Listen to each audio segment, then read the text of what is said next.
Hi, I'm Jami Philbrick for iamROGUE.com. I'm here in Santa Monica at the Film Independent Spirit Awards 2015 in the winner's tent. I had a chance to talk to several of the winners of today's award ceremony, including Michael Keaton, Julianne Moore, and J.K. Simmons. Here's what they had to say.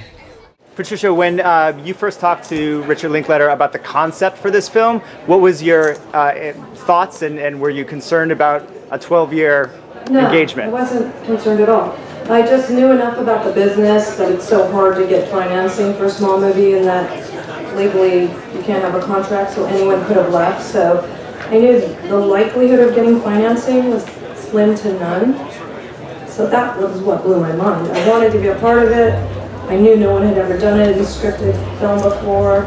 To do something new in film, at this moment in film, is so rare. And the way he talked about the movie, the experience of normal human beings. You know, these are not people we often make movies about, but they're people we know in our lives, and this idea that life is short and life is beautiful and that we're all growing and changing is so exciting to me as an artist to be a part of that, because it moved me a lot as a human being to see that in my life. When you first read the script, did you recognize that this was a role that you could really nail and really could bring something to? I did. I recognized that it was great and that it was actually also a good fit. So it was the ideal combination that I'm always looking for. A good fit for you personally? Yeah. Your musical background on Broadway, did that help you prepare for this role? Yeah, having a musical background was huge for both Miles and myself, and obviously Damien has a musical background as well. So that was a big part of what we all brought to the movie.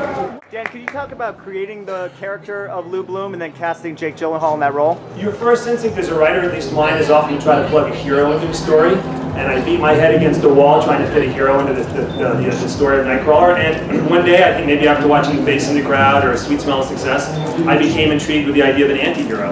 And I'd never written one before, and they're not that common. And somehow an anti-hero seemed to plug into the film thematically. And in terms of Jake, right at the top of the list, he was shooting Prisoners. Flew to Atlanta, had an epic 5-hour dinner with him. We bonded creatively and as friends, and we're tighter than ever. And he was my creative collaborator in many ways on the project. And I can't speak highly enough of his performance. Ms. Moore, can I ask you about preparing emotionally to play this difficult character? Someone tall was here, sorry.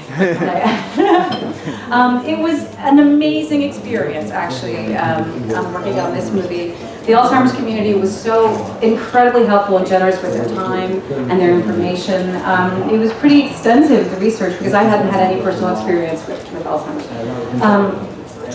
Well, I learned a lot, and the people who are living with this disease are amazing, amazing. It's a long process, you know. I mean, so we wanted to make a movie that was about living with something, not about, you know, dying from it. Was it nice working with Alec Baldwin again? I love Alec. I love him. He's my buddy. I just adore him, and I'm so grateful that he did this. Michael, could I ask you about working with Alejandro and his vision for the film?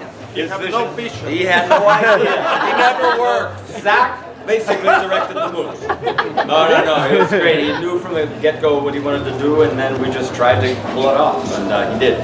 Alejandro, why was Michael the right actor to play, and the only actor who could play Birdman? Did you see Batman? I did. I did. That's the answer.